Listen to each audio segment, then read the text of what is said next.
G'day everyone, welcome to Dingle DIY. This is my channel teaching you guys how to do things yourself. Now this is a pretty specific video, all to do with the Honda Jazz. This car had 3 malfunctioning central locking actuators. Now to replace those genuinely is going to cost a lot, and the fact that they failed kind of makes me not want to replace them with genuine parts. Now the driver's side master lock still works and the boot still works, so I've fixed the rear 2 doors, and I'll just show you how it all went together on this front door. Now, all you want to get is one of these slave actuators. I picked this up from an electronics store called J-Car, and that's the actuator there. This was about 13 bucks for one, and you can buy them individually. Now what's in here is just the actuator with 2 wires, some mounting hardware, a rod, and a bracket. So I'll show you how that's assembled on the car currently. Alright, so stick around to the end, I'll show you how to put the door card back together, which will indicate how to take it off. So here is the actuator and the bracket. Now you just need to find a place to screw this bracket, and you've got to make sure the screws are short and they don't interfere with the window. Once you get your bracket in place, you can screw your actuator to the bracket, and then the kit comes with this metal rod here, and you've got to bend that yourself to whatever shape will work. And then it's got a clamp at the top here, and then you've got to figure out where you're going to clamp that to the factory system. Now normally, instead of cables in older cars, these are all metal rods instead of flexible cables. But in this situation I managed to make it work with a steel cable by connecting to the only part where it is bare metal, which is up here. And that's what operates this lock here. Now I've seen other videos where people have to pull the whole motor out, pull the window out, and change the motor inside the factory unit.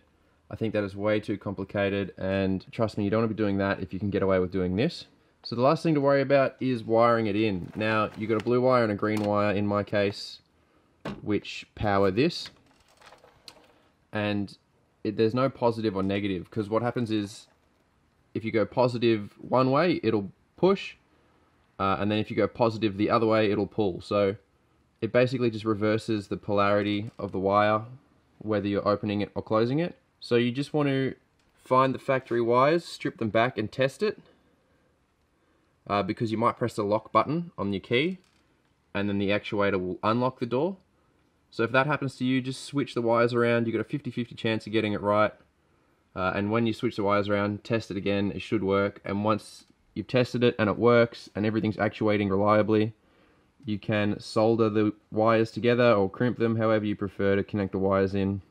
And it keeps the factory system happy too, because it's all still plugged in. So once you've soldered your connections, tape them up, insulate them so they don't short out, and then we can put the door card back together. Now if you're specifically here for a Honda Jazz, and if you're lucky, you'll have the same color wires as me, and then basically you just connect the blue wire to the blue wire and the green wire to the yellow wire on all of the doors.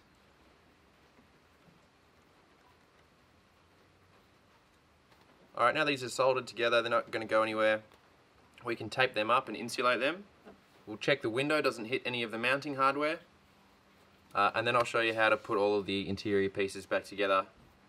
And hopefully that should give you an understanding of how to take it apart if you need to know. Alright, so what I've done here is just unscrewed this piece from the door card, and that's the piece with the switch for the window in it. Now I strongly recommend you unscrew it as opposed to fiddling around with it still screwed to the door card.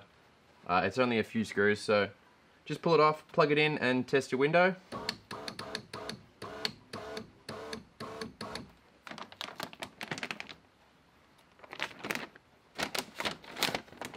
And we can see here, this mechanism is what's most likely to hit this screw.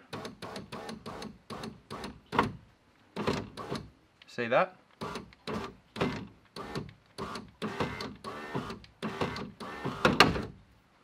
That's not good, so we've got to move that screw. Alright, I moved the screw from about here to up here, and that did change the position of the bracket. Now if you are changing the position of things, just double check the lock still works, because they can be sensitive and they can bind up. So anytime you move something, check that it works, and also check that it doesn't interfere with the window. So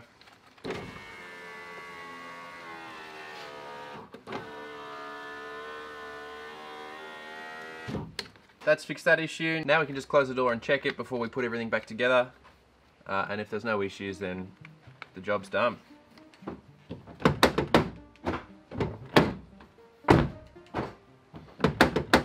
Beauty.